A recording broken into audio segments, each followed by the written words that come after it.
अस्सलामुअलैकुम गाइस, लाखों रुपए का सोलर सिस्टम परचेज करने के बाद कुछ लोग सस्ते के चक्कर में पड़ जाते हैं। यानी कि सिर्फ चंद हज़ार मजदूरी बचाने के लिए अपना लाखों रुपए का नुकसान करवा लेते हैं। इसी तरह से कुछ यूँ हुआ कि मेरे एक दोस्त हैं, उन्होंने इन्वर्टर और बैटरीज़ परचेज़ करने के बाद जब मज़दूरी के लिए रब्ता किया एक सोलर वाले इलेक्ट्रिशियन से, तो उन्होंने 10,000 रुपये मज़दूरी मांग ली। फिर भाई ने कहा मैंने सोलर प्लेट्स भी नहीं लगवानी, तो फिर कुछ रायत करो। उसने 8,000 की, लेकिन इन्होंने उनसे इंस्टॉल नहीं करवाया। इन्होंने क्या किया, गली में मौजूद एक लोकल इलेक्ट्रिशियन से जो वायरिंग का काम करते थे उनको बुला लिया और ये सोचा कि ये 1,000-1,500 लेंगे और मेरा बहुत ही ज़बरदस्त काम हो जाएगा। मेरा ये कौन सा इतना काम है। फिर कुछ यूँ हुआ कि उन्होंने जब काम स्टार्ट किया तो सबसे पहले उन्होंने ड्रिल एक लेके आए, एक छोटी सी ड्रिल, नन्ही मुन्नी सी ड्रिल लेकर उस्ताद शागिर्द दोनों उसके ज़रिए सीढ़ी का लेंटर तोड़ने के लिए सुराख करते रहे। बारी बारी दोनों उस्ताद शागिर्द ड्रिल के ऊपर चढ़कर पूरा ज़ोर लगाते रहे ताकि किसी तरीके से सीढ़ी के लेंटर में सुराख हो जाए। चंद इंच का ये सुराख करने के लिए उन्होंने 3 घंटे लगा दिए और फिर इस सुराख को करने के लिए उन्होंने जगह जगह सुराख कर करके देखे कि कहीं से सुराख हो जाए, कि कहीं पे हो जाए, शायद आगे कोई सरिया आ गया हो या कोई यहाँ पे मसला हो, सुराख क्यों नहीं हो रहा। तो इस तरह से इन्होंने ड्रिल के ऊपर भी जुल्म किया। इनके पास औजार बिल्कुल नहीं थे। यहाँ आपको मज़े की बात बताऊँ, सिर्फ इनके पास एक प्लास और एक दो पेचकस और एक नोज़ प्लास था। बहरहाल इन्होंने 3 घंटे की मशक्क़त करने के बाद सीढ़ी के लेंटर में सुराख कर लिया और सुराख भी इतना वो तंग और पतला सा सुराख था, टेढ़ा मेढ़ा सुराख था कि उसमें से 2 वायर्स जो थी वो ही क्रॉस नहीं हो रही थी 25 mm वाली। यहाँ पे आपको मैं एक और बात बताऊं कि इन्होंने 25 mm की वायर लगाने की बजाय इन्होंने बाज़ार से जो एक 10 mm की वायर परचेज़ की और इसी से उन्होंने सिस्टम को इंस्टॉल करना शुरू कर दिया। तो मैंने उन्हें बोला कि यहाँ पे 25 mm की वायर लगती है, यहाँ पे हमने 25 mm की वायर लगानी है। तो इन्होंने बोला हमने जगह जगह इन्वर्टर फिट किए हैं, हर जगह चल रहे हैं ठीक ठाक, कोई मसला नहीं है, 10 mm काफ़ी होती है, ये बहुत तेज़ करंट होता है इसका। तो इन्होंने फिर जो है एक और मिस्टेक यहाँ पे की। इन्होंने जो था, इन्होंने प्रोटेक्शन लगानी थी, प्रोटेक्शन के इनपुट आउटपुट को देखे बगैर ही इन्होंने आउटपुट वाली साइड से इनपुट के कनेक्शन कर दिए और इस तरह से उल्टे कनेक्शन करने के बाद भी इनको एहसास नहीं हुआ कि हमने क्या गलती की है। फिर मैंने इनकी गलती पकड़ी और इनको बताया भाई ऐसे नहीं होता। इनको सारे कनेक्शन मैंने समझाए कि इस तरीके से कनेक्शन करने हैं और कोई गलती नहीं करनी। यहाँ पे इन्होंने क्या किया, इन्होंने जब 25 mm की वायर लगानी थी तो इन्होंने जो थिम्बल इनको दिए लाकर हमने, तो इन्होंने कहा थिम्बल लगाने की क्या ज़रूरत है, हमने ऐसे ही तारों को रख कर और उसके अंदर हमने नट कस देने वाशर रख के ऊपर से, कोई प्रॉब्लम ही नहीं है। फिर इनके पास क्रिम्पिंग प्लायर भी नहीं था थिम्बल को लगाने के लिए। इनके पास जो था, इन्होंने एक छोटी सी आरी की मदद से तार को काटा, जबकि तार को हमेशा एक प्रॉपर कटर को यूज़ करते हुए काटना चाहिए, जैसा कि केबल काटने वालों के पास अच्छे किस्म का बड़े साइज़ का जो कटर होता है वो यूज़ करना चाहिए। फिर इनके पास तार को छीलने के लिए कोई कटर, पेपर कटर टाइप का कोई कटर भी नहीं था। इन्होंने सब्ज़ी काटने वाली 2 छुरियाँ मंगवाई और उससे दोनों उस्ताद शागिर्द तारें छीलते रहे और वो भी इन्होंने लंबी लंबी तारें छीली, जो कि बहुत ही गलत बात है। तार को हमेशा पूरा छीलना चाहिए ताकि थिम्बल से बाहर जो तार है वो ज़्यादा तार छिली हुई तार ना हो और प्रॉपर उसके अंदर तार को बैठ जाना चाहिए।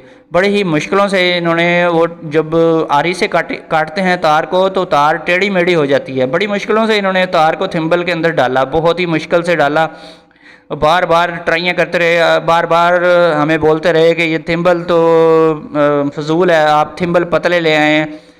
हमने बोला 25 mm की वायर है, 25 mm के थिम्बल हैं, अगर सही तरीके से आप लोग काटते, टेढ़ी मेढ़ी आके मुंह ख़राब ना होता, इसके जो रेशे हैं तार के वो ना बिखरते, तो ये अंदर सुकून से चली जाती है। इसके बाद जो है इन्होंने एक और काम किया, इन्होंने बैटरी के साथ जो ब्रेकर लगाना था वो ब्रेकर भी जब इनको ला के दिया मैंने, तो ये बोलते कि ये ब्रेकर तो लगता ही नहीं है, ये तो वोल्ट जो है ड्रॉप कर देगा, ये वोल्टेज पूरे नहीं करेगा, अंदर से स्पार्क हो जाएगा।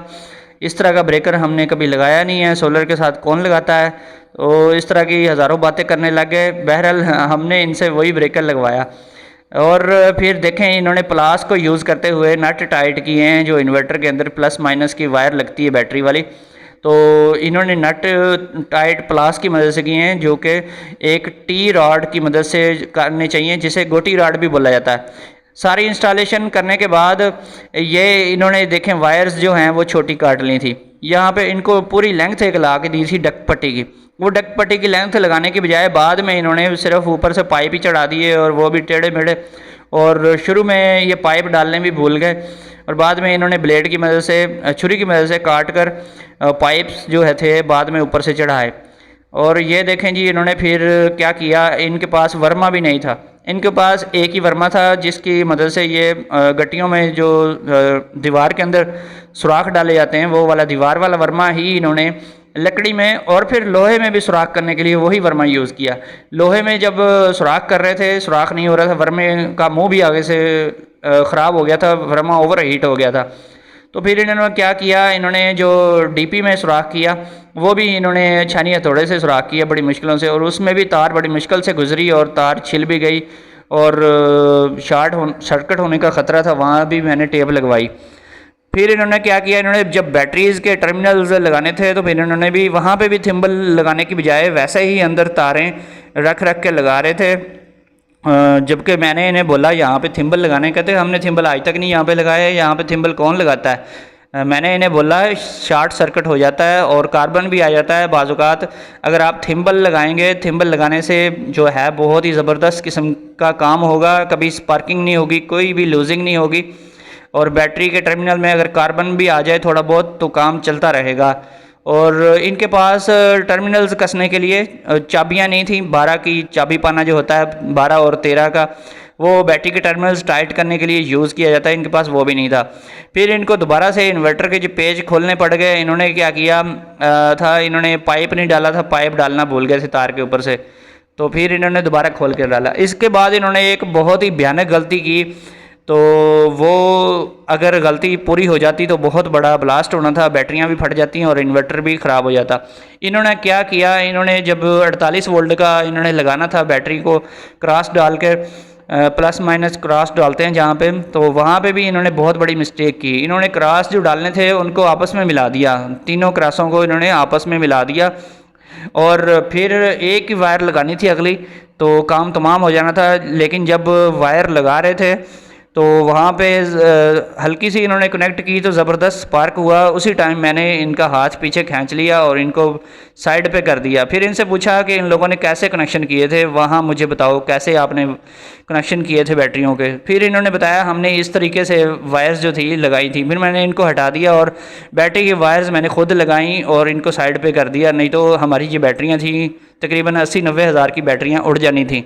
और इन्वर्टर को उल्टा करंट, रिवर्स पोलैरिटी जब जाती है तो इन्वर्टर का भी काम तमाम हो जाता है।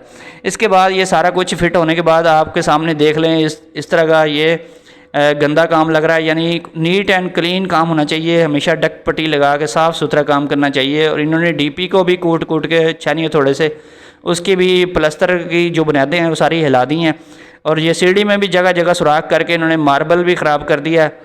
तो इस तरह का काम जब भी आप करवाएं तो हमेशा अच्छे इलेक्ट्रिशियन से काम करवाएं। बाद में मजदूरी भी इन्होंने 6,000 रुपये मांग ली और लेने के देने पड़ गए।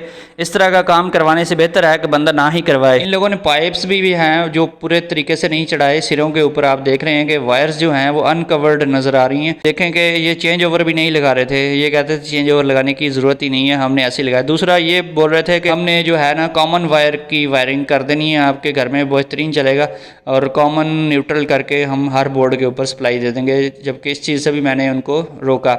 और फिर इन्होंने ये किया कि ये प्रोटेक्शन भी नहीं लगा रहे थे। प्रोटेक्शन तो इन्होंने अब लगा दी, लेकिन इसमें एक और फॉल्ट छोड़ गए। प्रोटेक्शन के अंदर एक रिले होती है जो कि सिर्फ़ और सिर्फ फेज़ को कट ऑफ करवाती है, जबकि न्यूट्रल जो होती है हमारी कॉमन होती है। न्यूट्रल को काटा नहीं जाता। न्यूट्रल को काटने के लिए, प्रोटेक्शन लगाने के लिए, प्रोटेक्शन की इनपुट के ऊपर हमेशा उससे पहले आपको एक ब्रेकर लगाना चाहिए जो कि ऑन ऑफ ब्रेकर हो, दोनों वायर्स को कट ऑफ करवाया जा सके ताकि वापडा को किसी भी एमरजेंसी की सूरत में मुकम्मल ऑफ किया जा सके।